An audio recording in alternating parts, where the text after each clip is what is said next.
Welcome to the Aryabhatta PU Science College, Veeramanagara, Shumaga. Now we are switch on to the fifth period, magnetization of a sample. Magnetization of a sample ಅದ್ರ ಬಗ್ಗೆ ಈಗ ನಾವು next study ಮಾಡೋದು. ಹೋಸತಿ ಎಲ್ಲ ನಾವು magnetisation ಯಾವ ರೀತಿ magnetic drip magnetic inclination ಬಗ್ಗೆ ಎಲ್ಲ ತಿಳ್ಕೊಂಡಿದ್ವಿ. ಈಗ magnetization of a sample. So magnetization of a sample ಅನ್ನೋಕ್ಕಿಂತ ಮುಂಚೆ ನಿಮಗೆ ಕೆಲವೊಂದು ಇಂಟ್ರೊಡಕ್ಷನ್ ಬೇಕು. ಈಗ ಸೊಲನಾಯ್ಡ್ ಅಂತ ಕೇಳಿದ್ವಿ. ಸೊಲನಾಯ್ಡ್ ಅಂದರೆ ಏನೋ ಒಂದು ವೈರನ್ನು ಒಂದು ಮೆಟಲ್ಲಿಗೆ ಫೆರೋಮ್ಯಾಗ್ನೆಟಿಕ್ ಮೆಟೀರಿಯಲಿಗೆ ಚೆನ್ನಾಗಿ ರೌಂಡ್ ಮಾಡಿ ಕರೆಂಟ್ ಪಾಸ್ ಆಯಿತು ಅಂದರೆ ಆ ಒಳಗಡೆ ಮ್ಯಾಗ್ನೆಟಿಕ್ ಪವರ್ ಬರುತ್ತೆ. ಅದಕ್ಕೆ ನಾವು ಸೊಲನಾಯ್ಡ್ ಅಂತ ಕರಿತೀವಿ. ಆ ಪ್ರೋಸೆಸ್ಸಿಗೆ ನಾವು ಮ್ಯಾಗ್ನೆಟೈಸ್ ಅಂದರೆ ಒಂದು ಮೆಟೀರಿಯಲ್ಸನ್ನು ಮ್ಯಾಗ್ನೆಟೈಸ್ ಮಾಡೋದು. ಸೊ ಒಂದು ಮೆಟೀರಿಯಲ್ಸನ್ನು ಮ್ಯಾಗ್ನೆಟೈಸ್ ಮಾಡೋದಕ್ಕೆ ನಾವು ಮ್ಯಾಗ್ನೆಟೈಸೇಷನ್ ಅಂತ ಕರಿತೀವಿ. So it is the magnetic moment developed per unit volume. ಅಂದರೆ ಈಗ ನಾವು ಸುಮ್ಮನೆ ಯಾವುದಾವುದೋ ಮ್ಯಾಗ್ನೆಟನ್ನು ನಾವು ಮ್ಯಾಗ್ನೆಟೈಸ್ ಮಾಡೋಕ್ಕೆ ಬರೋಲ್ಲ. ಕೆಲವೊಂದು ಕಡೆ ಏನಾಗುತ್ತೆ ಅಂದರೆ ದೊಡ್ಡ ದೊಡ್ಡ ಕ್ರೇನ್ಗಳಲ್ಲೆಲ್ಲ ಏನು ಮಾಡ್ತಾರೆ, ತುಂಬ ಹೆಚ್ಚು ಅಂದರೆ ಜಾಸ್ತಿ ಪವರ್ ಇರೋ ಮ್ಯಾಗ್ನೆಟ್ ಬೇಕಾಗತ್ತೆ. ಆ ಜಾಸ್ತಿ ಪವರ್ ಇರೋ ಮ್ಯಾಗ್ನೆಟನ್ನು ತೊಗೊಳಕ್ಕೆ ಏನು ಮಾಡ್ತಾರೆ, ಅದಕ್ಕೆ ಎಷ್ಟು ಪವರ್ ಯಾವ್ಯಾವ ಮೆಟೀರಿಯಲ್ ಉಪಯೋಗಿಸ್ಬೇಕು ಅದ್ರ ಬಗ್ಗೆ ಎಲ್ಲ ಅದು ಉಪಯೋಗಿಸ್ತದೆ ಈ ಮ್ಯಾಗ್ನೆಟೈಸೇಷನ್. ಈ ಇದರಲ್ಲಿ ಮ್ಯಾಗ್ನೆಟೈಸೇಷನ್, ಸಸೆಪ್ಟಬಿಲಿಟಿ ಅದರದ್ದು ಬಗ್ಗೆ ಎಲ್ಲ ಬರುತ್ತೆ ನಿಮಗೀಗ. ಸೊ ಫಸ್ಟಿಗೆ ಏನು ಮಾಡಬೇಕಂದ್ರೆ ಮ್ಯಾಗ್ನೆಟೈಸೇಷನ್ ಅಂದರೆ ಏನು, ಒಂದು ಮೆಟೀರಿಯಲ್ಸ್. ಸೊ ಒಂದು ಮೆಟೀರಿಯಲ್ಸನ್ನು ನಾವು ಒಂದು ಇನ್ಸುಲೇಟೆಡ್ ಕಾಪರ್ ವೈರನ್ನು ಒಂದು ಮೆಟೀರಿಯಲ್ ಹೀಗೆ ಸುತ್ತಿ, ಅಂದರೆ ferromagnetic substances, cobalt, nickel, iron, steel ಅಂಥದಕ್ಕೆಲ್ಲ ಉಪಯೋಗಿಸಿ ಈ ರೀತಿ ಸುತ್ತಿ ಇದರಿಂದ ಕರೆಂಟ್ ಪಾಸ್ ಮಾಡಿದ್ರೆ ಇದು ಮ್ಯಾಗ್ನೆಟ್ ಆಗುತ್ತೆ. ಸೊ ಆ ಪ್ರೋಸೆಸ್ಗೆ ಮ್ಯಾಗ್ನೆಟೈಸೇಷನ್ ಅಂತ ಕರೀತಾರೆ. ಮ್ಯಾಗ್ನೆಟೈಸೇಷನ್ ಅಂದರೆ ಒಂದು ಯೂನಿಟ್ ವಾಲ್ಯೂಮ್ ಇರೋವಂಥದ್ದು ಒಂದು ವಾಲ್ಯೂಮ್ ಇರೋವಂಥದ್ದು ಒಂದು ಮೆಟೀರಿಯಲನ್ನು ನಾವು ಫೆರೋಮ್ಯಾಗ್ನೆಟಿಕ್ ಸಬ್ಸ್ಟೆನ್ಸನ್ನು ಮ್ಯಾಗ್ನೆಟೈಸ್ ಮಾಡೋದು. ಸೊ ಆ ಪ್ರೋಸೆಸ್ನಲ್ಲಿ ನಾವು ಬರೋದು ಮ್ಯಾಗ್ನೆಟೈಸೇಷನ್ ಆಫ್ ದ ಸ್ಯಾಂಪಲು, ಇದ್ರ ಬಗ್ಗೆ ಎಲ್ಲ ಬರುತ್ತೆ. ಇದು ಮ್ಯಾಗ್ನೆಟೈಸಿಂಗ್ ಪ್ರೋಸೆಸ್ ಇದು. ಈಗ ನಾನು ಏನು ಹೇಳಿದ್ದೀನಿ, ಅದು ಒಂದು ಮೆಟೀರಿಯಲ್ಸಿಗೆ ಇನ್ಸುಲೇಟೆಡ್ ಕಾಪರ್ ವೈರ್ ಸುತ್ತಿ ಅದನ್ನು ಮ್ಯಾಗ್ನೆಟ್ ಮಾಡ್ತೀವಿ. That process is called magnetisation. ಈಗ ನೆಕ್ಸ್ಟ್ ಏನಂದರೆ ಮ್ಯಾಗ್ನೆಟೈಸೇಷನ್ ಆಫ್ ಎ ಸ್ಯಾಂಪಲ್. ಇದರಲ್ಲಿ 3-4 ಬರುತ್ತೆ. Magnetisation, intensity of magnetisation, magnetic susceptibility, intensity of the magnetic ಅವೆಲ್ಲವೂ ಸಹ ಬರುತ್ತೆ ನಿಮಗೆ.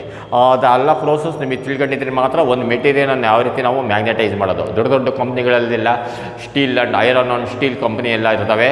ಆ ಕಂಪ್ನಿನಲ್ಲೆಲ್ಲ ಒಂದು ಹೊರಗಡೆ ಮೆಟೀರಿಯಲ್ ಇರುತ್ತೆ.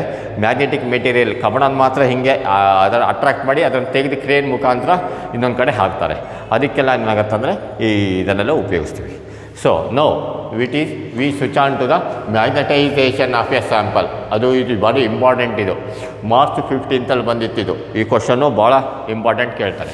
So magnetization of a material, it is defined as the ratio of magnetic movement developed. M ಅಂದರೆ magnetic movement developed per unit volume. ಅದಲ್ಲ, ಒಂದು ಯೂನಿಟ್ ವಾಲ್ಯೂಮ್ನಲ್ಲಿ ಎಷ್ಟು 1 ಮೀಟ್ರ್ ಉದ್ದ, 1 ಮೀಟ್ರ್ ಅಗಲ, 1 ಮೀಟ್ರ್ ಎತ್ತರ ಇರೋಂಥದ್ದಲ್ಲಿ ಎಷ್ಟು ಮ್ಯಾಗ್ನೆಟಿಕ್ ಮೂವ್ಮೆಂಟ್ ಡೆವಲಪ್ಡ್ ಇದೆಯಲ್ಲ, ಅದಕ್ಕೆ ನಾವು ಮ್ಯಾಗ್ನೆಟೈಸೇಷನ್ ಅಂದ್ರೇನು, ಈ ಮೆಟೀರಿಯಲ್ಸನ್ನು ಮ್ಯಾಗ್ನೆಟೈಸ್ ಮಾಡಬೇಕಾದ್ರೆ ಇದಕ್ಕೊಂದು ವಾಲ್ಯೂಮ್ ಇರುತ್ತೆ, ಉದ್ದ ಅಗಲ ಎತ್ತರ. ಆ ಎತ್ತರನ ನಾವು ಮ್ಯಾಗ್ನೆಟೈಸ್ ಮಾಡಬೇಕು. ಮ್ಯಾಗ್ನೆಟಿಕ್ ಮೂವ್ಮೆಂಟ್ ಅಂದರೆ ಏನೋ ಮ್ಯಾಗ್ನೆಟೈಸ್ ಮಾಡಬೇಕು. ಅದಕ್ಕೆ ನಾವು ಮ್ಯಾಗ್ನೆಟೈಸೇಷನ್ ಆಫ್ ಎ ಸ್ಯಾಂಪಲ್ ಅಂತ ಕರಿತೀವಿ.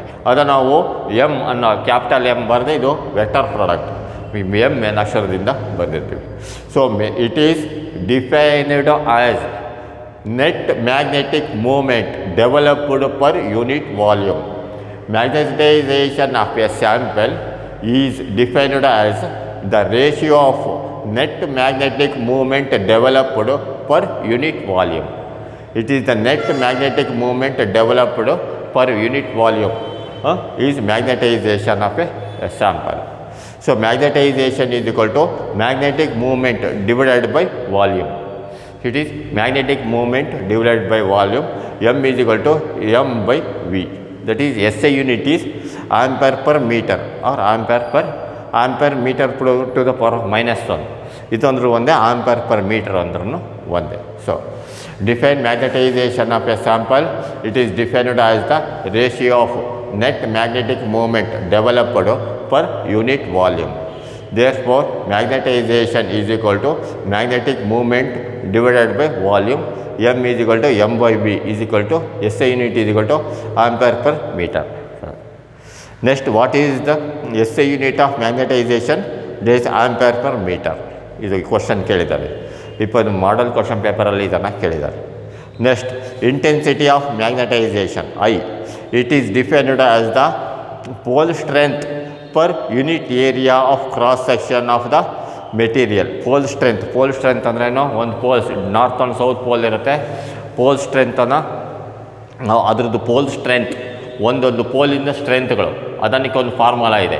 ಅದನ್ನು ನಾವು ಉಪಯೋಗಿಸಿ ಆ ಪೋಲ್ ಸ್ಟ್ರೆಂತ್ ಎಷ್ಟು ಒಂದು ಯೂನಿಟ್ ವಾಲ್ಯೂಮ್ನಲ್ಲಿ 1 ಮೀಟರ್ ಉದ್ದ, 1 ಮೀಟರ್ ಅಗಲ, 1 ಮೀಟರ್ ಎತ್ತರ, ದಟ್ ಈಸ್ ಅದರಲ್ಲಿ ಕ್ರಾಸ್ ಸೆಕ್ಷನ್ನಲ್ಲಿ ಎಷ್ಟು ಬರುತ್ತೆ ಅಂತ. It is defined as the pole strength per unit area of cross section of the material. Unit area ಅದು ಉದ್ದ ಅಗಲ, ಅದರಲ್ಲಿ ಎಷ್ಟು ಪೋಲ್ ಸ್ಟ್ರೆಂತ್ ಫಾರಮ್ ಆಗಿದೆ ಅಂತ ಹೇಳ್ತೀವಿ. ಅದನ್ನು ಐ ಅನ್ನೋ ಅಕ್ಷರದಿಂದ ಹೇಳ್ತೀವಿ. ಮೀನ್ಸ್ ಇಂಟೆನ್ಸಿಟಿ ಆಫ್ ಮ್ಯಾಗ್ನೆಟೈಸೇಷನನ್ನು ನಾವು ಕ್ಯಾಪಿಟಲ್ ಎಮ್, ಇಂಟೆನ್ಸಿಟಿ ಆಫ್ ಮ್ಯಾಗ್ನೆಟೈಸೇಷನನ್ನು ಐಯಿಂದ ಹೇಳ್ತೀವಿ. ಅದೇ ರೀತಿ ಮ್ಯಾಗ್ನೆಟಿಕ್ ಇಂಟೆನ್ಸಿಟಿ ಬೇರೆ, ಮ್ಯಾಗ್ನೆಟಿಕ್ ಇಂಟೆನ್ಸಿಟಿ ಆಫ್ ಮ್ಯಾಗ್ನೆಟೈಸೇಷನ್ ಬೇರೆ, ಮ್ಯಾಗ್ನೆಟಿಕ್ ಇಂಟೆನ್ಸಿಟಿ ಬೇರೆ. ಇದನ್ನು ನಾವು ಹೆಚ್ ಅಂತ ಹೇಳ್ತೀವಿ. ಈ intensity of magnetisation is defined as the pole strength per unit area of cross section of the material. It is defined as the pole strength per unit area of cross section of the material. So the magnetic intensity, so idu next is magnetic intensity. It is the defined as the ratio of magnetic field to the permeability of free space. Magnetic, it is defined as the magnetic field H ಅಂತ ಕರಿತೀವಿ. ಇದು B divided by mu naught, permeability of free space.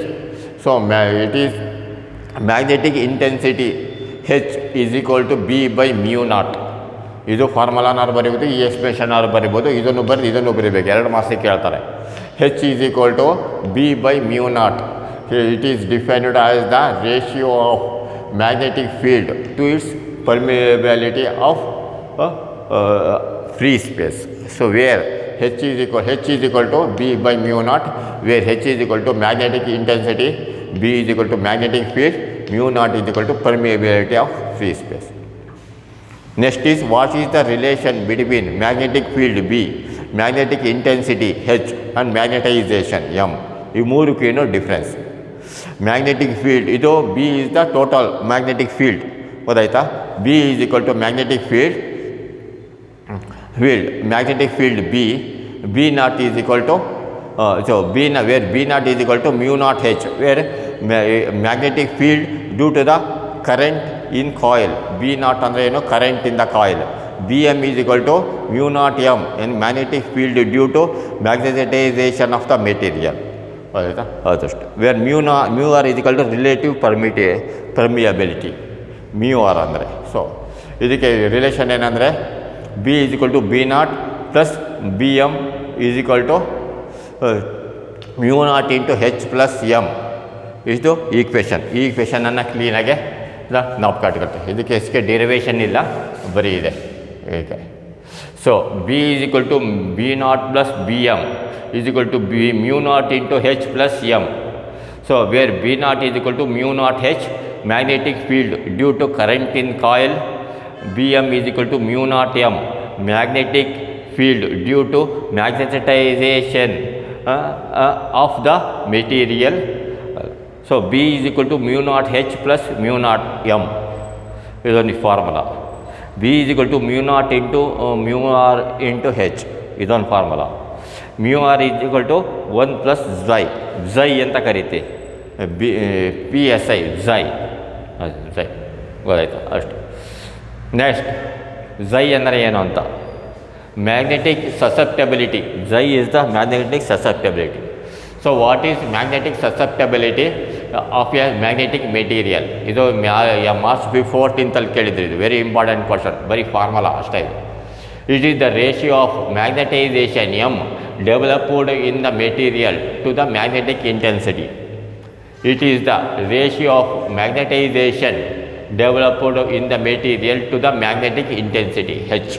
H ಯಾವಾಗಲೂ magnetic ಇನ್ಸಿಟಿ, M ಅಂದರೆ ಯಾವಾಗಲೂ magnetisation, ಝೈ ಅಂದ್ರೇನು ಅದಕ್ಕೆ magnetic susceptibility ಅನ್ನು ಝೈ ಅಂತ ಕರಿತೀವಿ. ಗೊತ್ತಾಯ್ತಾ? ಬೇರೆ chi is equal to magnetic susceptibility, M is equal to magnetization developed, H is equal to magnetic intensity. ಇಷ್ಟನ್ನು ಕ್ಲೀನಾಗಿ ನೋಡ್ಕೊಂಡು ಸರಿ ಬರೀಬೇಕು. It is the ratio of magnetization M developed in the material to the magnetic intensity. Next significance. ಇದರಿಂದ ಏನು ಉಪಯೋಗ ಅಂದರೆ it is used to make a substance magnetized. ಒಂದು ಸಬ್ಸ್ಟೆನ್ಸನ್ನು ಮ್ಯಾಗ್ನೆಟೈಸ್ ಆಗಬೇಕಾದ್ರೆ ಎಷ್ಟು ಅದಕ್ಕೆ ಪವರ್ ಮ್ಯಾಗ್ನೆಟೈಸ್ ಬೇಕು ಅದನ್ನು ನಾವು ಉಪಯೋಗಿಸಬೇಕಾದ್ರೆ ಈ ಸಸೆಪ್ಟಬಿಲಿಟಿನ ಉಪಯೋಗಿಸ್ತೀವಿ. Next, what is the relation between magnetic intensity H, magnetic field B and magnetic susceptibility chi? ಇದಕ್ಕೆ ರಿಲೇಷನ್ ಏನು? B is equal to μ0 into 1 plus chi H, ಒಂದು equation. B is equal to μ0 into μr into H, another equation, where B is equal to magnetic field, H is equal to magnetic intensity, Xi is equal to magnetic susceptibility, μ0 is equal to permittivity of free space, μr is equal to relative permeability. ಇಷ್ಟನ್ನು ಬರಬೇಕು. B is equal to μ0 into 1 plus Xi into H, B is equal to μ0 into μr into H, B is equal to 1 plus Xi ಅಂದರೆ ಏನು μr, ಇಲ್ಲ ಇದೆ 1 plus Xi ಅಂದರೆ ಏನು μr, ಅದನ್ನೇ ಇದು ಸಬ್ಸ್ಟಿಟ್ಯೂಟ್ ಮಾಡಿದೆ. B is equal to magnetic field, H is equal to magnetic intensity, Xi is equal to magnetic susceptibility, μr is equal to permittivity of free space, μr is equal to relative permeability. Next, what is the relation between relative permeability and susceptibility? ಇದೊಂದು model question ಪೇಪರಲ್ಲಿ ಕೇಳಿದ್ದಾರೆ, ಇದು ಕೇಳ್ತಾರೆ. Next, μr is equal to 1 plus Xi, μr is equal to relative permeability, Xi is equal to susceptibility. ಇಲ್ಲಿಗೆಲ್ಲ question ಇಲ್ಲೊಂದು ಬಂದಿದೆ, ಇಲ್ಲೊಂದು ಬಂದಿದೆ, ಸೇಮ್ ಅದನ್ನೇ ಸಪ್ರೇಟಾಗಿ ಕೇಳಿರುತ್ತೆ. What is the relation between magnetic relative permeability and permeability of the medium? ಇದೊಂದು μ is equal to μ0 into μr, ಇದನ್ನು ಕೊಡೋದು. ಇದು ಹೊಸರಿ ಎಲೆಕ್ಟ್ರೋಸ್ಟಾಟಿಕಲ್ಲಿತ್ತು, ಸೇಮ್ ಅದೇ ಕ್ವಶನ್ ಇದರಲ್ಲೂ ಇದೆ. μr is equal to relative permeability, μ is equal to permeability of the medium, μ0 is equal to permittivity of free space. Next, define permeability. permeability ಅಂದರೆ ಏನು ಆಯಿತಾ? Permeability of a substance is the ability of the substance to allow magnetic field lines to pass through it. So ಒಂದು ಮೆಟೀರಿಯಲಿಗೆ ಎಷ್ಟು lines of ಫೋರ್ಸ್ಗಳು pass through ಹೋಗುತ್ತೆ, ಅದರ ಎಬಿಲಿಟಿಗೆ ನಾವು permeability ಅಂತ ಕರಿತೀವಿ. ಮತ್ತು ಸೇಮ್ ಅದರಲ್ಲಿ permeability of the air medium, ಅದು ಎಲೆಕ್ಟ್ರೋಸ್ಟಾಟಿಕ್ ಫೋರ್ಸ್ ಇತ್ತು, ಲೈನ್ಸ್ ಆಫ್ ಫೋರ್ಸ್ಗಳು ಒಂದು ಕಡೆ ಹೋಗ್ತಾ ಇದ್ವು ಪ್ಲಸ್ಸಿಂದ ಮೈನಸ್ಸಿಗೆ. ಆ ಮೀಡಿಯಮನ್ನು ನಾವು ಪರ್ಮಿಯಬಿಲಿಟಿ ಅಂತ ಹೇಳ್ತೀವಿ. ಪರ್ಮಿಯಬಿಲಿಟಿ ಅಂದರೆ ಒಳಗಡೆ ಎಷ್ಟು ಕೆಪಾಸಿಟಿ ಇದೆ, ಲೈನ್ಸ್ ಆಫ್ ಫೋರ್ಸ್ಗಳು ಒಳಗಡೆ ಪಾಸ್ ಆಗೋದಕ್ಕೆ ಕೆಪಾಸಿಟಿ ಎಷ್ಟಿದೆಯೋ ಅದಕ್ಕೆ ಪರ್ಮಿಯಬಿಲಿಟಿ ಅಂತಿದ್ವಿ. ಆವಾಗ ಎಲೆಕ್ಟ್ರೋಸ್ಟಾಟಿಕಲ್ಲಿ ಸೇಮ್ ಅದೇ definition. Permeability of a substance is the ability of the substance to allow magnetic field lines to pass through it. ಅದರಲ್ಲಿ electric field lines to pass through it ಇತ್ತು, ಇಲ್ಲಿ magnetic field lines to pass through it. Permeability of a substance is the ability of the substance to allow magnetic field lines to pass through it. So ಇಷ್ಟು question ಇದ್ದಾವೆ, ಬರೀ ಕ್ವಶನ್ಗಳು. ಇದನ್ನು ಮತ್ತೊಂದು ಸರಿ ನಾನು ಮೆಮೊರೈಸಿಂಗ್ ಪಾರ್ಟಲ್ಲಿ ಎಕ್ಸ್ಪ್ಲೇನ್ ಮಾಡ್ತೀನಿ. You have to write it all this, you have to write it in a notes. Next one is memorising part.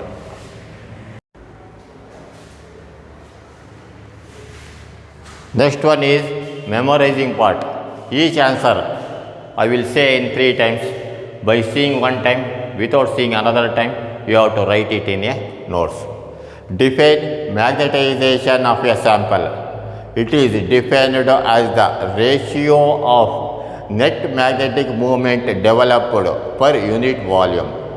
It is defined as the ratio of net magnetic moment developed per unit volume. It is defined as the ratio of net magnetic moment developed per unit volume. Magnetization is equal to net magnetic moment divided by volume.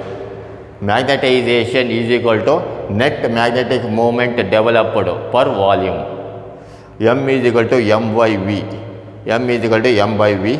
SI unit ampere per meter. What is the SI unit of magnetization? Ampere per meter. Define intensity of magnetization. It is defined as the pole strength per unit area of cross section of the material. It is defined as pole strength per unit area of cross section of the material. It is defined as the pole strength per unit area of cross section of the material. Next, define magnetic intensity.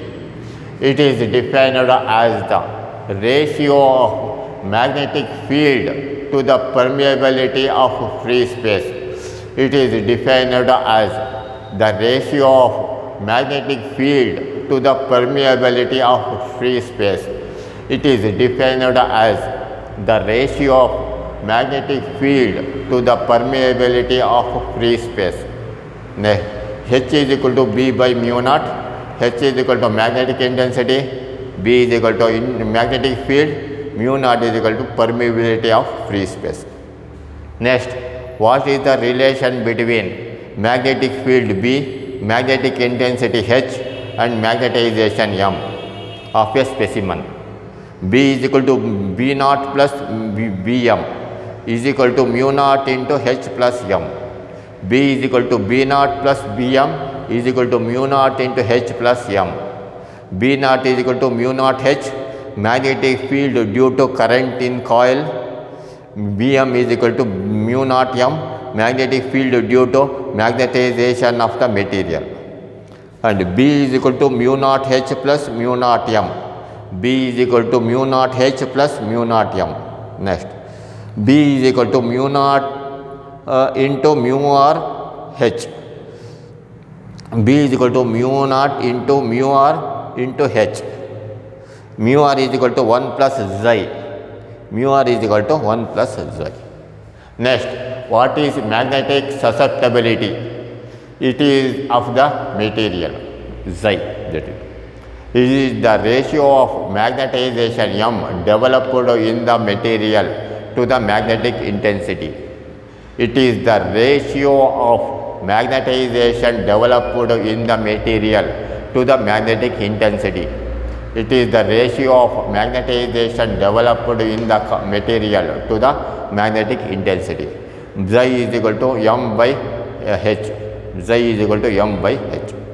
Where Xi is equal to magnetic susceptibility, M is equal to magnetization developed, H is equal to magnetic intensity. Significance. It is used to make a substance magnetized. It is used to make a substance magnetized. Next, what is the relation between magnetic intensity H, magnetic field B and magnetic susceptibility? B is equal to mu naught into 1 plus xi into H. B is equal to mu naught into 1 plus xi into H. B is equal to mu naught into mu r into H. B is equal to mu naught mu r H, where B is equal to magnetic field, H is equal to magnetic intensity, xi is equal to magnetic susceptibility, mu naught is equal to permittivity of free space, mu r is equal to relative permeability. What is the relation between relative permeability and susceptibility?